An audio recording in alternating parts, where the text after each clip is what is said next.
So another drill that we can perform from the guard bottom position is a drill that helps us understand how to carry the weight of our partner into a more inferior position.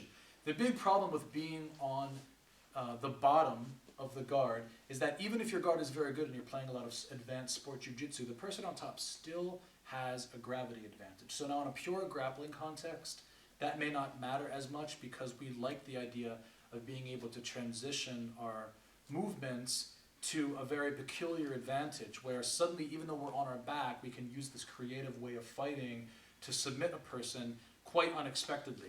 But now we're talking about dealing with guys, in the school or that are from other clubs, and we're doing our training and we've got experienced grapplers coming together, so some of those tricks aren't going to work as much. So we'd like to turn them over so that we get what's technically a more dominant position.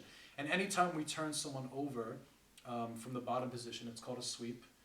And the sweep doesn't happen because of force. It happens because I create a position in which the majority of the top person's weight is all in one direction or all on one side. And then I just follow that weight to its natural conclusion, right?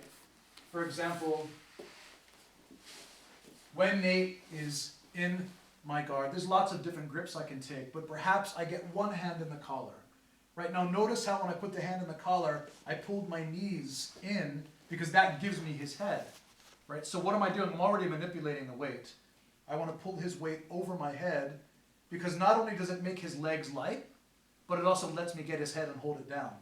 So here, now I have his head and I'm holding it down. You can already see, if you would look at his body from the side, that more of his weight is headed this way than headed back. It's still on his knees, but we're getting there.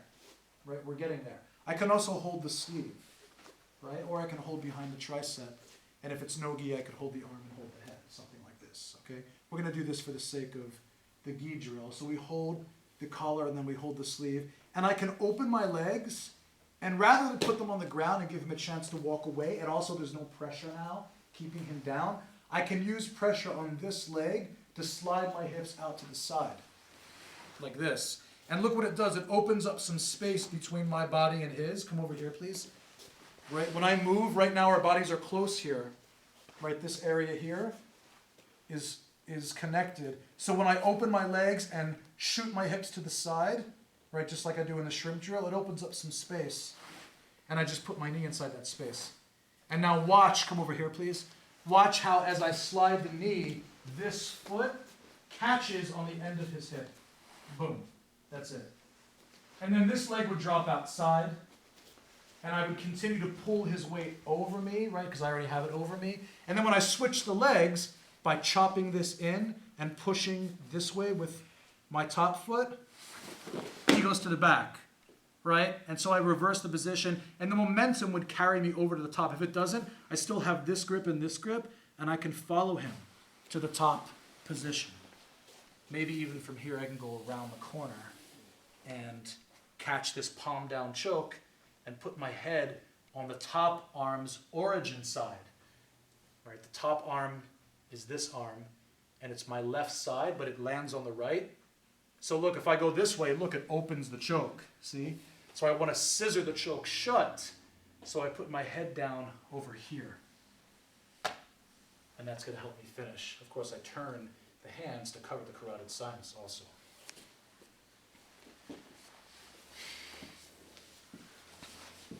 So one hand is in the collar, and it got there because I used my knees to pull him a little closer to me. Maybe I even had both collars, and I did this, and then I let go with one and put the hand in, and I kept him here because I keep my knees in. And then I hold the sleeve. Now what's going to happen typically is that the guy doesn't like being held this close. He's worried about the choke, right? So he's going to push himself away, and as he does, remember that space that I was talking about between our bodies? He opens it for me now. So when we're close, that's one thing, but then when he makes the space, I can follow him, look, with the leg inside. Right? Now it's dangerous for me to keep my legs this close, because if they're this close, he can keep my knees together and perhaps walk around the side. So I'm going to open one and put it on the ground next to his leg. And the idea here is that when I move this leg in, he can't sprawl his legs to get away from that. At the same time, this foot here catches his hip, right? And the pressure on his chest is keeping him from coming too close, and the collar is keeping him from running away. So I have him covered this way, left and right. Right? The leg is this side, the foot and the knee is this side. The collar keeps him from going back, and this keeps the right distance here. When I want to turn him over, of course I already have him down, but I want to continue to feed the weight over top of me. It's almost like this is a tray, and I'm going to balance him, right? My thigh and my shin here and my calf are like a tray, and I'm going to balance his body on top of the tray.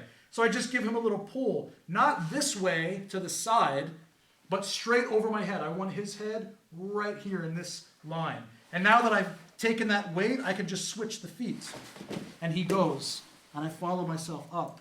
Keeping the knuckles on the ground, I make a base, and I go around the corner, and I just catch the material here, right? And then I turn the hands in, and I start to put my head down over the origin side of the top arm, all right?